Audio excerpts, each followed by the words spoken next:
नमस्कार, स्वागत है आपका आपके सितारे में। मैं हूं आपके साथ घनश्याम कौशिक। आज नवरात्र की 9वीं तिथि है और इस दिन भगवान श्री राम की आराधना की जाती है और साथ ही आज एक दुर्लभ संयोग भी बन रहा है। तो इस दुर्लभ संयोग का लाभ कैसे उठाएं ये बताएंगे आचार्य जी। और इसके अलावा मां के नवे स्वरूप मां सिद्धिदात्री की पूजा कैसे करें ये भी जानेंगे आचार्य जी से। और साथ ही जानेंगे क्या कहती हैं आपकी राशियां, कैसी है आपके सितारों की चाल। तो देर कैसी, शुरू करते हैं आपके सितारे। क्या आप जानते हैं कैसे मिले रामनवमी पर दुर्लभ संयोग का लाभ? कैसे करें मां सिद्धिदात्री की पूजा? तो जानिए पंडित वैभवनाथ शर्मा से रामनवमी पर किए जाने वाले खास उपाय। आपके सितारे में आप अपनी हर परेशानी का हल प्राप्त कर सकते हैं और अपने सवाल पूछ सकते हैं। स्टूडियो में साथ देने के लिए मौजूद हैं विश्वविख्यात ज्योतिषाचार्य और वास्तुशास्त्री पंडित वैभवनाथ शर्मा जी। आचार्य जी, आपका हार्दिक स्वागत है। जी नमस्कार। तो यदि आप भी अपनी कुंडली के ग्रह नक्षत्रों से परेशान हैं या कार्य, व्यापार, परिवार की चिंता कर रही है आपको परेशान, तो आप भी हमें कॉल कर सकते हैं। हमारे नंबर्स लगातार आपकी टीवी स्क्रीन पर फ्लैश किए जा रहे हैं। आप हमें हमारे टोल फ्री नंबर पर भी कॉल कर सकते हैं। आप हमसे सीधी बात कर सकते हैं। हमारा टोल फ्री नंबर है 180010263003। आप इस नंबर पर मुफ्त में कॉल करें। इसके अलावा आप हमें हमारे लैंडलाइन नंबर्स 0120464632 और 0120464632 पर भी कॉल करके हमसे सीधी बात कर सकते हैं। तो चलिए सबसे पहले आचार्य जी से जान लेते हैं आज का पंचांग।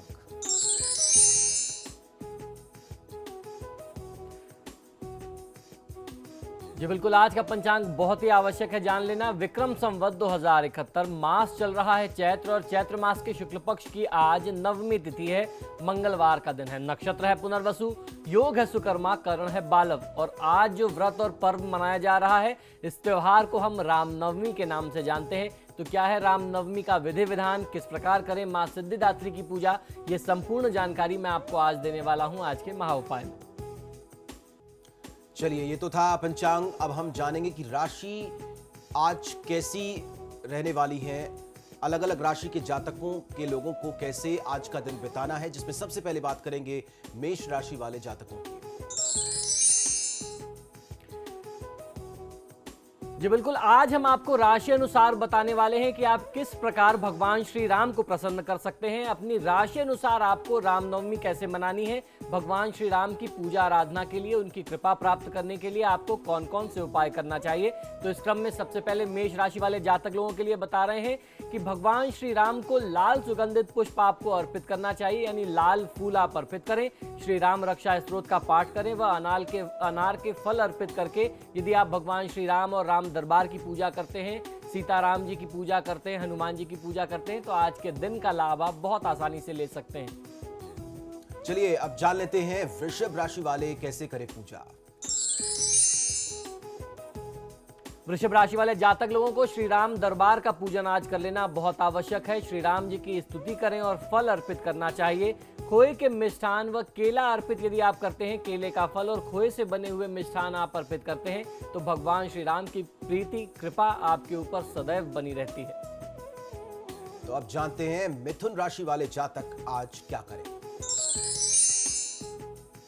मिथुन राशि वाले जातक लोगों के लिए आज की तिथि में श्री राम नाम का यथासंभव जाप कर लेना चाहिए। साथ ही साथ श्री इंद्रकृत राम स्तोत्र का पाठ यदि करते हैं तो बहुत अच्छा फायदा मिलता है। कच्चे दूध में केसर घोल करके व एक तुलसी का पत्ता, तुलसी दल जिसे बोलते हैं, वह डाल करके भगवान श्री राम के समक्ष आप भोग लगाएं, आपको बहुत अच्छा लाभ मिलेगा। जीवन की सभी बाधाओं को पूरे वर्ष पर्यंत दूर करने के लिए ये उपाय, यह विधि बहुत आवश्यक है। चलिए अब जानते हैं कर्क राशि वाले जातक आज राम नवमी पर शुभ फलों की प्राप्ति के लिए क्या कुछ करें। कर्क राशि वाले जातक लोगों को श्री राम रक्षा स्तोत्र का पाठ कर लेना चाहिए और उसके साथ साथ श्री रामाष्टकम का भी पाठ करें तो आपको बहुत अच्छा लाभ मिल सकता है। लाल मिष्ठान, खासतौर पर लाल पेड़ा यदि आप भगवान श्री राम को अर्पित करते हैं तो आप अपने जीवन की समस्त बाधाओं और कष्टों से पूरे साल भर, पूरे वर्ष पर्यंत सुरक्षित रह सकते हैं। चलिए अब जानते हैं सिंह राशि वाले रामनवमी पर जीवन सफल बनाने के लिए क्या उपाय करें। सिंह राशि वाले जातक लोगों को श्री राम सीता का दर्शन करके सुंदरकांड का पाठ अपने घर में करना चाहिए। श्री राम सीता और उसके साथ साथ श्री सीता रामाष्टकम का पाठ यदि आप करते हैं तो बहुत अच्छा लाभ मिलता है। कुछ फल के साथ तुलसी दल का भोग लगाना बहुत ज़्यादा आवश्यक है। एक बात जान लीजिए कि भगवान श्री राम की पूजा में यदि आपने सारी चीज़ें, समस्त चीज़ें अपनी तरफ से अर्पण कर दी, तुलसी दल यदि आपने अर्पित नहीं किया तो आपका अनुष्ठान, आपकी पूजा जो है वह अपूर्ण मानी जाती है, वह भोग पूरा नहीं माना जाता। तुलसी दल जो है भगवान श्री राम की पूजा में पूर्णता लाता है, वह उनको परिपूर्ण करता है, उनको संतुष्ट करता है। तो तुलसी दल अवश्य निवेदित करें। चलिए अब जान लेते हैं कन्या राशि वाले आज क्या खास उपाय करें। कन्या राशि वाले जातक लोगों को आज की तिथि में भगवान श्री राम को सुगंधित द्रव्य अर्थात इत्र समर्पित करना चाहिए और उसके उपरांत श्री राम मंगलाशासनम का पाठ करना चाहिए। ये इस प्रकार की स्तुति है कि भगवान श्री राम ने किस प्रकार से मंगल कामना के साथ साथ जो है मंगल पूर्ण स्थिति में शासन संपूर्ण किया था, यह इसको दर्शाता है, उसकी व्याख्या है। तो यह पाठ कर लेना आपके लिए आज बहुत आवश्यक है। अब जान लेते हैं तुला राशि वाले जातक रामनवमी पर क्या उपाय करें। तुला राशि वाले जातक लोगों को भगवान श्री राम को चंदन का तिलक आज की तिथि में आपको अवश्य लगाना चाहिए। श्वेत चंदन यानी सफेद चंदन का तिलक लगाएं और उसके बाद श्री राम प्रेमाष्टकम का पाठ करें तो बहुत अच्छा आपको फायदा मिल सकता है। आटे का चूरन जिसे पंजीरी कहते हैं वह भोग बना करके दिन के 12 बजे भगवान श्री राम का जन्म होता है, उस समय आपको श्री राम जन्म अवश्य मनाना चाहिए या भोग समर्पित करना चाहिए। चलिए अब जान लेते हैं वृश्चिक राशि वाले जातक आज अपनी राशि अनुसार क्या उपाय करें। वृश्चिक राशि वाले जातक लोगों को श्री राम को फल फूल अर्पित करना चाहिए। रामचंद्राष्टकम का पाठ कर लेना चाहिए, ये आपके लिए बहुत अच्छा होगा। लाल चंदन भगवान श्री राम को आप समर्पित करते हैं, लाल चंदन का एक टुकड़ा समर्पित करते हैं या लाल चंदन घिस करके भगवान श्री राम को तिलक करते हैं तो आपको बहुत अच्छा लाभ मिलता है। ये आपको आज की तिथि में अवश्य कर लेना चाहिए। अब जान लेते हैं धनु राशि वाले जातक रामनवमी पर क्या उपाय करें। धनु राशि वाले जातक लोगों को आज की तिथि में श्री राम दरबार का दर्शन पूजन करना और उसके साथ साथ जटायुकृत श्री राम स्तोत्र का पाठ कर लेना आपको बहुत अच्छा लाभ देगा। और इस पूजा पाठ के उपरांत सुगंधित इत्र आपको अर्पित करना चाहिए और दिन में 12 बजे जब समस्त दर्शक, समस्त व्यक्ति, कोई भी जातक भगवान श्री राम का जन्म मनाता है तो ये बात ध्यान रखें कि रामचरितमानस में राम जन्म का जो प्रसंग आता है उसमें भय प्रगट कृपाला जो उनकी स्तुति है, इसकी स्तुति अवश्य कर लेना चाहिए भगवान श्री राम का जन्म और आरती करने के उपरांत। अब जान लेते हैं मकर राशि वालों का आज का दिन कैसा बीतने वाला, वो कैसे पूजा करें। मकर राशि वाले जातक लोगों को श्री रामाष्टकम का पाठ कर लेना बहुत अच्छा लाभ दे सकता है। उसके साथ श्री आदित्य हृदय स्तोत्र का यदि आप पाठ करते हैं या राम रक्षा स्तोत्र कवच का पाठ करते हैं तो आज का दिन के साथ साथ आने वाला वर्ष भी आपके लिए बहुत ही शुभ रहेगा। भगवान श्री सीताराम जी के साथ साथ हनुमान जी की भी कृपा, सूर्यदेव की भी कृपा, क्योंकि भगवान श्री राम सूर्यवंशी थे तो सूर्यदेव की भी कृपा आपको मिलती रहेगी। और जब सूर्यदेव और श्री राम जी की कृपा मिलेगी, हनुमान जी की कृपा आपके साथ होगी तो जीवन में हर क्षेत्र में, हर तरफ आपको विजय ही विजय प्राप्त होने वाली है। अब जान लेते हैं कुंभ राशि वाले रामनवमी के दिन क्या उपाय करके शुभ फलों की प्राप्ति कर सकते हैं। कुंभ राशि वाले जातक लोगों को आवश्यक है श्री राम का सीता सहित पूजन आज आप करें। सुंदरकांड के साथ श्री राम रक्षा कवच का पाठ कर लेना आज के दिन में आपके लिए बहुत अच्छी शुभता ला सकता है। भगवान श्री राम की कृपा आपको दिला सकता है।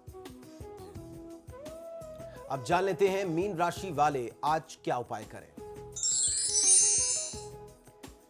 मीन राशि वाले जातक लोग श्री राम की स्तुति करें। अयोध्या कांड के साथ बाल कांड का आपको आज पूरा पाठ कर लेना चाहिए। कच्चे दूध में तुलसी दल डाल करके भगवान श्री राम को भोग अर्पित करें, आपको बहुत अच्छा लाभ मिलेगा। यह क्रिया, यह पूजा की जो विधि है आपको अपने संपूर्ण परिजनों के साथ, पूरे परिवार के साथ मिलकर के अपने घर के पूजा स्थान में या घर के आसपास जो भी श्री सीताराम जी का मंदिर हो वहां जाकर के संपादित करनी चाहिए। तो चलिए आपके सितारे में यहाँ एक छोटे से ब्रेक के लिए रुकेंगे। ब्रेक के बाद जानेंगे महा उपाय।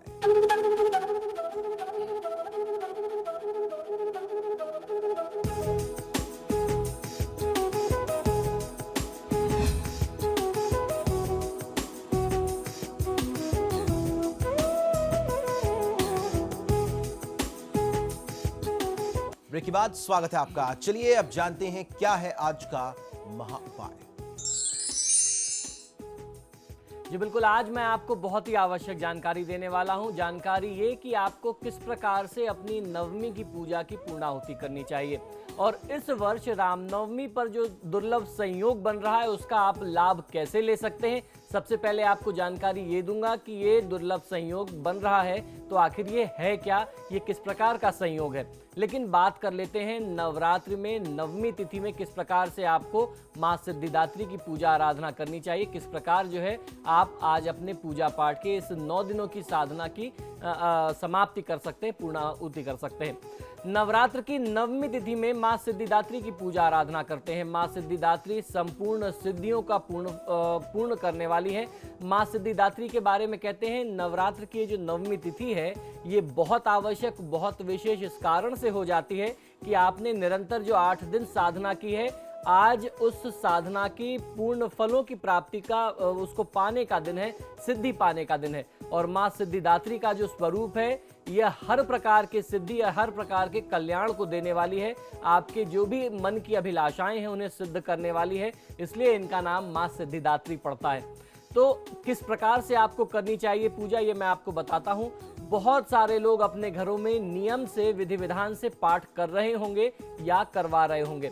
आज आपको अपने पाठ का समापन कर लेना है और पाठ का समापन करने के साथ साथ जैसा भी आपका सामर्थ्य हो आपको हवन कर लेना चाहिए। कुछ लोग शतचंडी यज्ञ करते हैं, उसको बहुत वृहद स्वरूप में करते हैं। कुछ लोग सामान्य तौर पर हवन करते हैं, वह बहुत सामान्य से तरीके से किया जा सकता है किसी आचार्य की सहायता से। कुछ लोग हवनात्मक पाठ करते हैं, यानी जो दुर्गा सप्तशती के 700 मंत्र हैं उन सभी मंत्रों के साथ उच्चारण करके आप हवन करते हैं। तो इनमें से जो भी विधि आपको सरल लगती हो या जो भी विधि आप शुरू से करते चले आ रहे हो अपने जीवन में, उस विधि का आपको पालन करना चाहिए। और जब आपका हवन ये संपादित हो जाता है, हवन पूर्ण हो जाता है, तब आपको कन्या पूजन अवश्य करना चाहिए। जिन लोगों ने अष्टमी की पूजा की थी, जो लोग अष्टमी पूजते हैं उनको अष्टमी को कन्या पूजन कर लेना चाहिए। जो नवमी पूजते हैं उनको नवमी की तिथि में कन्या पूजन कर लेना चाहिए। उसके बाद ही आपका व्रत संपादित माना जाता है। जब आप कन्या पूजन कर लेंगे उसके उपरांत, उसके बाद आपको कलश का विसर्जन करना होता है और देवी देवताओं का जिनका आपने आवाहन किया था उनको आपको उनके अपने अपने स्थानों पर पुनः वापस भेजना पड़ता है, इस प्रार्थना के साथ कि हे प्रभु भगवान श्री गणेश रिद्धि सिद्धि और माँ लक्ष्मी के साथ हमारे घर में रहें, बाकी समस्त देवता अपने अपने धाम को पहुँचे और दोबारा जब हम फिर से आपका आवाहन करें आप आए, हमें अपना आशीर्वाद दे करके जाएं, हमारे इस प्रायोजन को, हमारे इस अनुष्ठान को, हमारी साधना को पूर्ण बनाएं। तो इस प्रकार से आज की तिथि में आपको इस पूरे व्रत का, इस पूरे पर्व का, इस पूरी साधना के क्रम का समापन करना है। आज की तिथि में मां सिद्धिदात्री को प्रसन्न करने के लिए कौन से मंत्र का जाप करना चाहिए आपको, वह बहुत आवश्यक है। आइए आपको बताता हूं। यह मंत्र इस प्रकार है, ओम ऐं ह्रीं क्लीं चामुंडाय विच्चै ओम सिद्धिदात्री देव्यै नमः। मंत्र पुनः एक बार सुन लीजिए, ओम ऐं ह्रीं क्लीं चामुंडाय विच्चै ओम सिद्धिदात्री देव्यै नमः। इस मंत्र का कम से कम 108 बार जाप किसी भी जातक को, किसी भी साधक को कर लेना चाहिए आज की तिथि में। इससे मां सिद्धिदात्री की कृपा आपको बहुत आसानी से मिल जाती है। मां सिद्धिदात्री को, क्योंकि आज की तिथि जो है वो अंतिम तिथि है, तो यथा सामर्थ्य जो भी आप अपनी तरफ से भोग समर्पित कर सकते हो, चाहे वह मिठाइयाँ हो नाना प्रकार की, कुछ आपने अपनी तरफ से भोग बना रखा है, कुछ लोग भोजन बना करके पूरी हलवा इत्यादि बना करके भोग समर्पित करते हैं, कुछ लोग फल फूल इत्यादि का भोग लगाते हैं। यानी जो भी आपका सामर्थ्य है वह आपको समर्पित करना चाहिए। और उसके साथ साथ धान का लावा यदि आप समर्पित करते हैं तो ये विशेष भोग है जो मां सिद्धिदात्री को, मां दुर्गा के इस नवम स्वरूप को बहुत प्रिय है। धान का लावा आज आपको बहुत मन से समर्पित करना चाहिए, ये आपकी साधना को पूर्णता दिला सकता है। नवरात्र की नवमी तिथि में हम लोग निरंतर बात करते आए हैं कि हर तिथि में किसी न किसी ग्रह की शांति होती है। तो नवमी की तिथि में चंद्र दोष के निवारण के लिए आज उपाय किए जाते हैं, यानी चंद्र ग्रह की शांति होती है। अगर आपकी कुंडली में चंद्रमा खराब है तो आज की तिथि में आप उसका बहुत सरलता के साथ, बहुत आसानी से उसका निदान कर सकते हैं। आपको करना यह है कि दूध, दही, चीनी, चावल का दान किसी ब्राह्मण को कुछ दक्षिणा के साथ आज की तिथि में करें। कुंडली में चंद्रमा से जुड़े हुए जितने भी दोष होंगे वह समाप्त हो जाएंगे। नवरात्र की नवमी तिथि में सिद्ध कुंजिका स्तोत्र, रात्रि सूक्त, देवी दुर्गा के 32 नामों सहित अन्य सभी प्रकार के स्तोत्रों का पाठ कर लेना चाहिए जो आपका सामर्थ्य है। उसके बाद देवी भगवती को बादाम और मिश्री का भोग अर्पित करें तो इससे आपको फायदा मिलता है। हम लोगों ने इस बार नवरात्र में यह भी चर्चा की कि आप हर तिथि में, किस विशेष तिथि में किस प्रकार से अपने घर की किसी विशेष दिशा का वास्तु दोष दूर कर सकते हैं। तो आज मैं आपको बताने वाला हूं कि नवरात्र की नवमी तिथि में ऊर्ध्व यानी ऊपर, आकाश यानी आकाश से आने वाली जो ब्रह्मांडीय ऊर्जा है उसको कैसे, उसके दोष को कैसे आप ठीक कर सकते हैं। अगर आपके घर में उसका कहीं ना कहीं से कोई दोष है तो उसका तारतम्य कैसे ठीक किया जाए, और उसके साथ साथ अधो दिशा यानी पृथ्वी की तरफ से जो ऊर्जा आती है, इस ऊर्जा के बीच में, इन दोनों ऊर्जा के बीच में तालमेल कैसे बनाया जाए, एक अच्छा सम्मिश्रण कैसे बने, इनको अनुकूल बनाने के लिए क्या उपाय किए जा सकते हैं, आज मैं आपको ये जानकारी देने वाला हूं। तो अपने घर की ऊर्ध्व दिशा यानी आकाश और अधो यानी भूमि अर्थात पृथ्वी दिशा की ओर शहद मिश्रित चावल, रोली आपको छिड़कना चाहिए। और जब आप ये छिड़काव कर रहे हो तो इस छिड़काव करते समय कौन से मंत्र का जाप करना है ये भी जान लीजिए। क्लीं विंध्यवासिनी देव्यै नमः, मंत्र पुनः समझ लें, क्लीं विंध्यवासिनी देव्यै नमः। इस मंत्र का 51 बार जाप करके शहद मिले हुए चावल आपको आकाश में भी छोड़ने हैं और पृथ्वी पर भी छोड़ना है, अपने पूरे घर में घूमते हुए। इस प्रकार से आप इस प्रयोग को करें। सभी क्षेत्रों में आपको जीवन के हर क्षेत्र में प्रगति मिलेगी।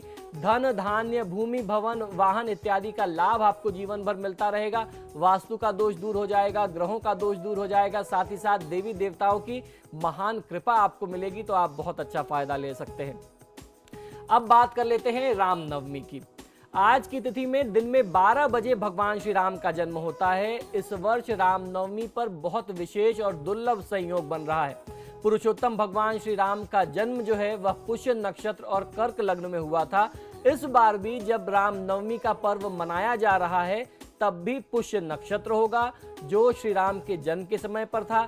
इस बार रामनवमी पर यह विशेष बन रहा है जिसका लाभ हर व्यक्ति को लेने का प्रयास अवश्य करना चाहिए।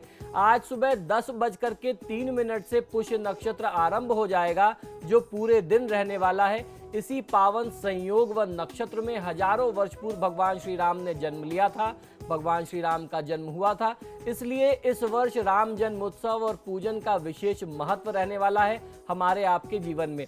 तो निश्चित तौर पर जैसे आप हर बार करते आए हैं, भगवान श्री राम का जन्म दिन में 12 बजे आप करते आए हैं, आपको आज भी करना चाहिए और हर बार से कहीं ज़्यादा हर्षोल्लास के साथ आपको आज इस पर्व को मनाना चाहिए। अब मैं आपको जानकारी देने वाला हूं कि रामनवमी के पर्व पे आपको कौन से उपाय करने चाहिए जिससे आपके घर में धन की वर्षा हो, धन की बारिश लगातार होती रहे। यदि धन की लालसा किसी व्यक्ति को है या यूं कहें कि धन की लालसा आज के इस आर्थिक युग में हम सभी को होती है, तो श्री राम नवमी की तिथि में अगर कुछ सामान्य से विधि विधान अगर आप अपने जीवन में करते हैं तो आपको बहुत अच्छा लाभ मिलता है। इससे आपको अपने संपूर्ण मन को, अपने चित्त को नियंत्रित करने में भी लाभ मिलेगा। और अगर आप पूरे मन से इस कार्य को करते हैं, पूजन कार्य को करते हैं, भगवान श्री राम के प्रति ये कुछ उपाय करते हैं तो आपको अपार धन संपदा की प्राप्ति हो सकती है। तो आइए जानते हैं कौन कौन से उपाय आज की तिथि में किए जा सकते हैं। रामनवमी के दिन भगवान श्री राम का पूजन और अर्चन करना बहुत ज़्यादा आवश्यक होता है। ये आप कर सकते हैं, इससे आपको बहुत अच्छा लाभ मिलेगा। किसी भी व्यक्ति को ये करना चाहिए, जो भी सनातनी है, हिंदू धर्म का पालन करने वाला है, उसे यह उपाय अवश्य करना चाहिए। नए घर, दुकान अथवा प्रतिष्ठान में पूजन अर्चना करके प्रवेश किया जा सकता है। गृह प्रवेश की आज की तिथि बहुत अच्छी होती है। किसी गरीब व्यक्ति, असहाय लोगों को अपने सामर्थ्य अनुसार आज आपको दान पुण्य करना चाहिए। गरीबों की, असहायों की आपको आज सेवा और मदद करनी चाहिए। श्री राम का जन्मोत्सव इसी तरह मनाएं जैसे घर में आपके किसी बच्चे का जन्म हुआ हो, कोई नन्हा शिशु आपके घर में जन्मा हो, उस हर्षोल्लास के साथ आपको आज इस पर्व को मनाना चाहिए। नवमी के दिन कुमारी कन्याओं का पूजन कर उन्हें भोजन अवश्य कराना चाहिए। कन्याओं को उपहार स्वरूप चीजें आपको भेंट करनी चाहिए। किसी प्रकार के शुभ कार्य करने की दृष्टि से आज की तिथि बहुत ही महत्वपूर्ण है। यह एक बहुत ही महत्वपूर्ण दिवस है। तो आप कोई भी नया काम, कोई भी शुभ काम जो आप काफ़ी समय से सोच रहे थे वह आज से आरंभ कर सकते हैं। श्री राम नवमी के दिन राम रक्षा स्तोत्र का पाठ कर लेना, राम मंत्र का पाठ कर लेना, हनुमान चालीसा, बजरंग बाण, हनुमानाष्टक, सुंदरकांड आदि के पाठ से न सिर्फ आपको अक्षय पुण्य मिलता है बल्कि धन संपदा के निरंतर बढ़ने के योग जागृत होते हैं। अगर आपकी कुंडली में राजयोग सुषुप्त भी है, जागृत नहीं है, तो उसको भी नई ऊर्जा, नया संचार मिलता है।